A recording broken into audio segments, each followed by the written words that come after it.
ധൂപക്കുറ്റി സഭയുടെ പ്രതീകമാണ്. സ്വർഗവും ഭൂമിയും ക്രിസ്തുവിൽ ഒന്നാകുന്നതാണല്ലോ സഭ.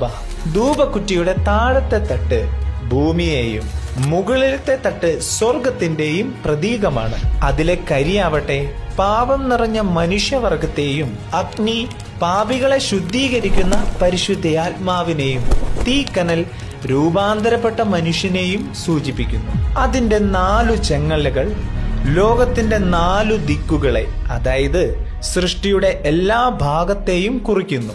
ഒന്നാമത്തെ ചെങ്ങല പിതാവിനെയും, രണ്ടാമത്തെ ചെങ്ങല പുത്രനെയും, മൂന്നാമത്തെ ചെങ്ങല പരിശുദ്ധാത്മാവിനെയും, നാലാമത്തെ ചെങ്ങല ത്രിത്വൈക ദൈവത്തെയും സൂചിപ്പിക്കുന്നു. ചെങ്ങലകളെ കൂട്ടിയോജിപ്പിക്കുന്ന മുകളിലത്തെ വളയം പരിശുദ്ധ ത്രിത്വത്തിന്റെ ഏകത്വത്തെയും സൂചിപ്പിക്കുന്നു. ഓരോ ചെങ്ങലയിലും 3 മണികൾ വെച്ച് നമുക്ക് കാണാം.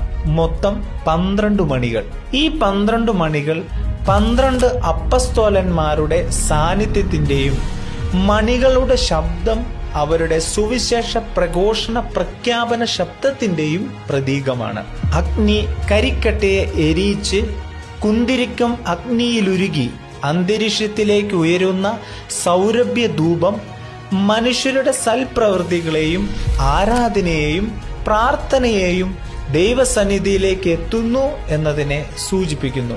ധൂപക്കുറ്റി ദൈവമാതാവിന്റെയും പ്രതീകമാണ്. അഗ്നി പരിശുദ്ധ കന്യകയുടെ ഉദരത്തിൽ വസിച്ച ദൈവത്തെയും സൂചിപ്പിക്കുന്നു. ഓരോ കൂദാശകളിലും ധൂപം ഉപയോഗിക്കുമ്പോൾ ഉയരുന്ന പുകയും മുഴങ്ങുന്ന മണികളുടെ ശബ്ദവും നമ്മളോട് പറയുകയാണ്, അടുത്ത നിമിഷത്തിലെ പ്രാർത്ഥനകൾ ഏറ്റവും ഭക്തിയോടെയും ശ്രദ്ധയോടെയും നാം പങ്കുചേരേണ്ടതാണ് എന്ന ഓർമ്മപ്പെടുത്തലാണ് എന്നത്.